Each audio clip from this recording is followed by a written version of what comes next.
আসসালামু আলাইকুম। প্রিয় দর্শক, প্রথমেই সংক্ষেপে জানিয়ে দিচ্ছি আমাদের আজকের ভিডিওতে কি থাকছে। খবরের শুরুতেই থাকবে রেল লাইনের উপর মাথা দিয়ে ঘুমিয়ে চির ঘুমে শায়িত হলেন ১৬ শ্রমিক। এ নিয়ে যে চাঞ্চল্যকর তথ্য জানা গেল। পরবর্তী নিউজে থাকবে মসজিদে নামাজ পড়া অবস্থায় সোমালিয়ার এক ফুটবলারকে গুলি করে হত্যা। এরপর নিউজে থাকবে যে কারণে জানালা দিয়ে লাফিয়ে মরছেন বা আত্মহত্যা করছেন একের পর এক করোনা রোগীদের চিকিৎসায় নিয়োজিত রুশ ডাক্তাররা। এবং সর্বশেষ খবরে আরও থাকবে মাত্র দুদিনেই করোনামুক্ত হলেন সিলেট ওসমানী হাসপাতালের ১৫ চিকিৎসক। এ নিয়ে যে চাঞ্চল্যের সৃষ্টি হলো সে বিষয়ে অত্যন্ত গুরুত্বপূর্ণ কিছু তথ্যসহ সাম্প্রতিক সময় ঘটা বাংলাদেশ ও বহির্বিশ্বের আরও কিছু চমকপ্রদ খবর থাকবে। সুতরাং আজকের সংবাদের বিশেষ ও গুরুত্বপূর্ণ এই তথ্যগুলো সম্পর্কে বিস্তারিত জানতে সম্পূর্ণ ভিডিও জুড়ে আমাদের সাথেই থাকুন। ভারতের মহারাষ্ট্রের আওরঙ্গাবাদ জেলায় মালবাহী ট্রেনের নিচে চাপা পড়ে কমপক্ষে ১৬ জন অভিবাসী শ্রমিক নিহত হয়েছেন। শুক্রবার ভোরে রেল লাইনে ঘুমন্ত অবস্থায় চাপা পড়েন তারা। পুলিশের ধারণা লকডাউনের কারণে ট্রেন চলছে না ভেবে রেল লাইনে ঘুমিয়ে পড়েছিলেন শ্রমিকরা। ওই ঘটনায় প্রাণে বেঁচে গেছেন ৫ শ্রমিক। তাদের একজনকে হাসপাতালে চিকিৎসা দেওয়া হচ্ছে, অপর ৪ জন ট্রমায় ভুগছেন। তাদের কাউন্সেলিং করছে পুলিশ। ভারতীয় সংবাদ মাধ্যম আনন্দবাজারের অনলাইনের প্রতিবেদন থেকে এসব তথ্য জানা গেছে। সংবাদ সংস্থা পিটিআই জানিয়েছে, ওই যাত্রীরা রেল লাইন ধরে হাঁটতে হাঁটতে ক্লান্ত হয়ে যাওয়ায় কর্মাদের কাছে লাইনের উপরেই ঘুমিয়ে পড়েছিলেন। সেই সময় ঘটে এই মর্মান্তিক ঘটনা। ভারতের রেল কর্তৃপক্ষ জানিয়েছে, মালগাড়ির চালক একদল মানুষকে রেল লাইনের উপর শোয়া অবস্থায় দেখতে পেয়ে ট্রেন থামানোর চেষ্টা করলেও শেষ পর্যন্ত বিফল হয় তার প্রচেষ্টা। রেল মন্ত্রণালয় এক টুইট বার্তায় জানিয়েছে, শুক্রবার ভোরে ট্রাকে কিছু শ্রমিক দেখে মালগাড়ির চালক ট্রেন থামানোর চেষ্টা করলেও শেষ পর্যন্ত তা করা যায়নি। বদলাপুর ও কর্মাদ স্টেশনের মাঝামাঝি জায়গায় পারভানি মনমাদ এলাকায় ওই দুর্ঘটনাটি ঘটে। যারা মারা গেছেন তারা ছাড়াও আহত হয়েছেন একাধিক শ্রমিক। আহতদের উদ্ধার করে আওরঙ্গাবাদ সিভিল হাসপাতালে নিয়ে যাওয়া হয়েছে। ঘটনাটি কিভাবে ঘটল তা জানতে তদন্তের নির্দেশ দেওয়া হয়েছে। এদিকে মসজিদে নামাজ পড়া অবস্থায় সোমালিয়ার ফুটবলারকে গুলি করে হত্যা। করোনা ভাইরাসের এই সংকটের মুহূর্তেই দুঃসংবাদ সোমালিয়ার ক্রীড়াঙ্গনে। দেশটির জাতীয় দলের সাবেক গোলরক্ষক আবদিওয়ালি ওলাদ কনইয়ারকে মসজিদের ভেতরে গুলি করে হত্যা করা হয়েছে। দেশটির ফুটবল ফেডারেশনের বিবৃতিতে বলা হয়েছে, রাজধানী মগাদিসু থেকে ৩০ কিলোমিটার দক্ষিণে আফগুয়ে শহরে বৃহস্পতিবার সন্ধ্যায় ঘটনাটি ঘটে। ঘটনার সময় আবদিওয়ালি মসজিদে তারাবির নামাজ পড়ছিলেন। আবদিওয়ালি ওয়ালাদ ২০১৫ সালে ফুটবল থেকে অবসর নেন। তারপর শুরু করেন কোচিং ক্যারিয়ার। ৩৯ বছর বয়সে আবদিওয়ালি ওয়ালাদ বর্তমানে সোমালিয়া যুবদলের গোলকিপার কোচ হিসেবে কাজ করছিলেন। তিনি CAFB কোচিংয়ের লাইসেন্সও পেয়েছিলেন। এদিকে যে কারণে জানালা দিয়ে লাফিয়ে মরছেন একের পর এক রুশ ডাক্তার। করোনা পরিস্থিতি ভয়াবহ উঠছে রাশিয়ায়। এই সপ্তাহে দেশটিতে কোভিড-১৯ সংক্রমণের হার সবচেয়ে বেশি। ইতালি, ফ্রান্স, জার্মানি, যুক্তরাজ্যকে টপকে ইউরোপের সর্বোচ্চ করোনা রোগী এখন ভ্লাদিমির পুতিনের দেশে। এ সময় দেশটিতে করোনা লড়াইয়ের সামনের সারির যোদ্ধা ডাক্তারদের মাঝে কিছু অস্বাভাবিকতা লক্ষ্য করা গেছে। গত ২ সপ্তাহে দেশটিতে অন্তত ৩ জন চিকিৎসককে হাসপাতালের জানালা দিয়ে নিচে লাফিয়ে পড়তে দেখা গেছে। এদের মধ্যে ২ জন মারা গেছেন, আর গুরুতর আহত অবস্থায় আরেকজনকে হাসপাতালে ভর্তি করা হয়েছে। আর এসব ঘটনায় রাশিয়ার হাসপাতালে চিকিৎসক ও স্বাস্থ্যকর্মীদের কাজের পরিবেশ নিয়ে জনমনে প্রশ্ন উঠেছে। ব্রিটিশ ট্যাবলয়েড ইন্ডিপেন্ডেন্ট জানাচ্ছে, ৩টি ক্ষেত্রেই করোনা ভাইরাস চিকিৎসা নিয়ে হাসপাতাল কর্তৃপক্ষের সাথে ডাক্তারদের মারাত্মক দ্বন্দ্বের প্রমাণ রয়েছে। কিছু আন্তর্জাতিক মিডিয়া এটাকে ট্র্যাজেডি হিসেবে বর্ণনা করে পাঠকদের প্ররোচিত করছে। ফলে রাশিয়ান স্বাস্থ্যকর্মীরা যে সরকার ও হাসপাতাল কর্তৃপক্ষের নিপীড়নের শিকার সেটা আড়ালে পড়ে যাচ্ছে। ক্ষতিগ্রস্তদের বন্ধু এবং সহকর্মীদের সঙ্গে আলাপে ইন্ডিপেন্ডেন্ট জানতে পেরেছে, সেখানে মেডিকেল কর্মীরা অসহনীয় চাপের মধ্যে কাজ করছে। ভুক্তভোগীরা কমপক্ষে ২টি কারণে আত্মহত্যার উপায় বেছে নিতে বাধ্য হয়েছেন।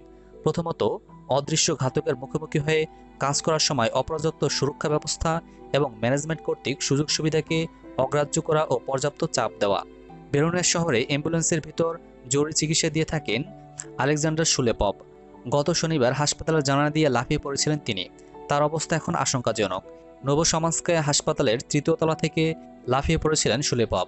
ওই হাসপাতালেই কর্মরত ছিলেন তিনি। নিজের দেহে করোনা শনাক্ত হওয়ার পর সেখানে তার চিকিৎসা চলছিল। চিকিৎসার জন্য শুলেপভকে হাসপাতালে ভর্তি করা হয় গত ২২ এপ্রিল। একই দিন তিনি ও তার এক সহকর্মী আলেকজান্ডার কোশিয়াকিন অনলাইনে একটি ভিডিও পোস্ট করেন। সেখানে অভিযোগ করা হয় করোনা শনাক্ত হওয়ার পরও শুলিপপকে কাজ করতে বাধ্য করা হচ্ছে। কোশিয়াকিন এর আগে সুরক্ষা সরঞ্জামের ঘাটতি নিয়ে হাসপাতাল প্রশাসনের সমালোচনা করে সামাজিক যোগাযোগ মাধ্যমে পোস্ট দিয়েছিলেন। ভুয়ো খবর ছড়ানোর অভিযোগে পুলিশ তাকে জিজ্ঞাসাবাদও করেছিল। সিএনএনকে দেওয়া সাক্ষাৎকারে এ ব্যাপারে বিস্তারিত বলেছেন কোশিয়াকিন। তিনি বলেন, আমি যতটুকু জানি শুলিপপ ইন্টেন্সিভ কেয়ার ইউনিটে আছে, তার অবস্থা গুরুতর। সর্বশেষ তার সঙ্গে আমার কথা হয়েছিল 30 এপ্রিল। আমরা একে অপরের খোঁজখবর নিয়েছি তখন। ও ভালো বোধ করছিল এবং হাসপাতাল থেকে ছাড়ার জন্য প্রস্তুত ছিল। তবে হঠাৎ করেই এসব ঘটে গেল। কেন এসব হলো তা স্পষ্ট নয়। অনেক প্রশ্নের উত্তর আমারও জানা নেই, বলেন তিনি। শুলিপপ হলেন গত 2 সপ্তাহে হাসপাতালের জানালা দিয়ে লাফিয়ে পড়া তৃতীয় স্বাস্থ্যকর্মী। এর আগে সাইবেরীয় শহর ক্রাইনোস্কায়াস্কো এর একটি হাসপাতালের জানালা দিয়ে লাফিয়ে পড়েছিলেন সেখানকার ভারপ্রাপ্ত প্রধান চিকিৎসক এলেনা নেপোমনেসায়া। 1 সপ্তাহ ধরে আইসিইউতে চিকিৎসা নেওয়ার পর গত 1 মে মৃত্যু হয় তার। নেপোমনেসায়াও হাসপাতালের সুরক্ষা সরঞ্জামের ঘাটতি নিয়ে হতাশা প্রকাশ করেছিলেন। গত 24 এপ্রিল স্টার সিটির ইমার্জেন্সি মেডিকেল সার্ভিসের প্রধান নাতানিয়া লেবেদেভা হাসপাতালের জানালা দিয়ে লাফিয়ে পড়ে গুরুতর আহত হন। পরে চিকিৎসারত অবস্থায় মারা যান তিনি। হাসপাতাল কর্তৃপক্ষ জানিয়েছে করোনা সন্দেহে তাকে চিকিৎসা দেওয়া হচ্ছিল। এদিকে মাত্র 2 দিনেই করোনামুক্ত সিলেটের ওসমানী হাসপাতালের 15 চিকিৎসক।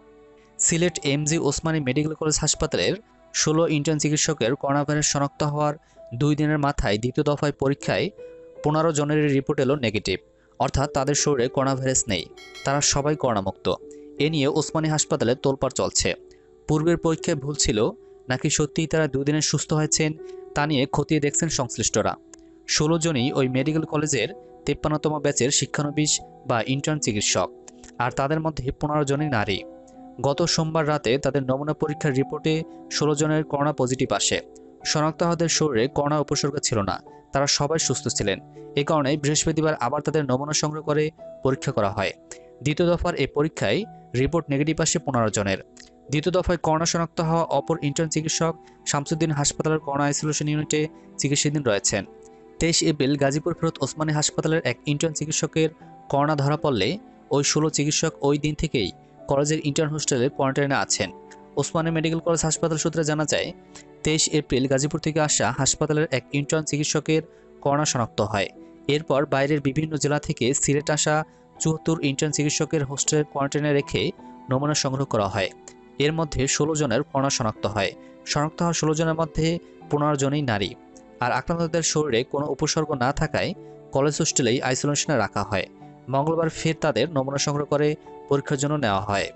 এর মধ্যে একজনের শারীরিক অবস্থার অবনতি হওয়ায় শহীদ শামসুদ্দিন হাসপাতালে ভর্তি করা হয়। বৃহস্পতিবার দ্বিতীয় দফা পরীক্ষায় হাসপাতালে ভর্তি একজন ছাড়া বাকিদের রিপোর্ট নেগেটিভ আসে। এসব তথ্য নিশ্চিত করে ওসমানী মেডিকেল কলেজ হাসপাতালের উপপরিচালক ডক্টর হিমাঙ্গুলাল রায় বলেন, আরেকবার তাদের নমুনা পরীক্ষা করা হবে। পরপর 2 বার নমুনা পরীক্ষায় নেগেটিভ আসলে আমরা একজন রোগীকে সুস্থ ঘোষণা করি।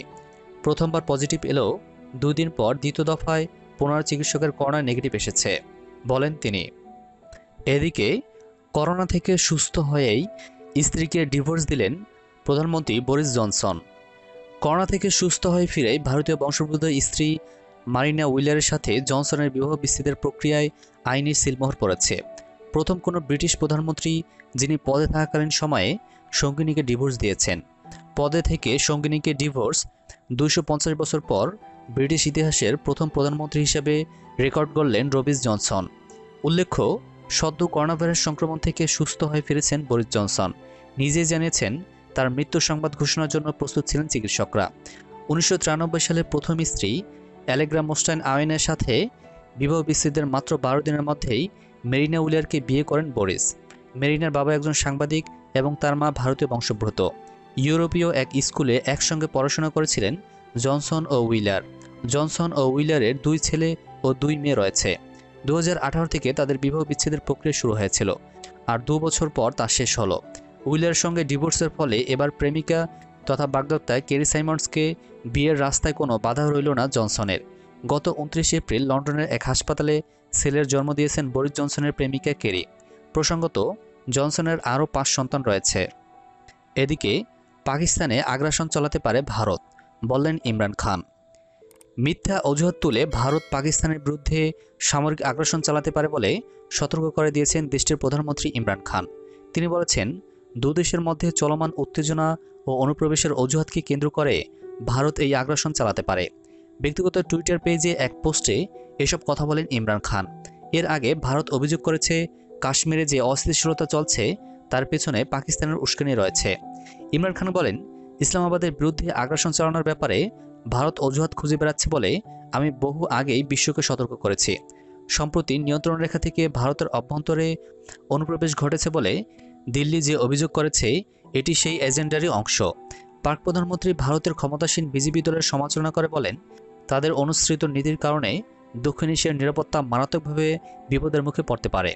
তিনি বলেন, ভারতের দখলদারিত্বের সরাসরি ফল হচ্ছে কাশ্মীরি জনগণের উপরে বর্বর নিপীড়ন নির্যাতন। বিনোদন জগৎ ও সাম্প্রতিক ঘটে যাওয়া সকল প্রকার আপডেট খবরাখবর সবার আগে পেতে আমাদের RS ভয়েস টিভি চ্যানেলটি এখনই সাবস্ক্রাইব করে আমাদের সাথেই থাকুন।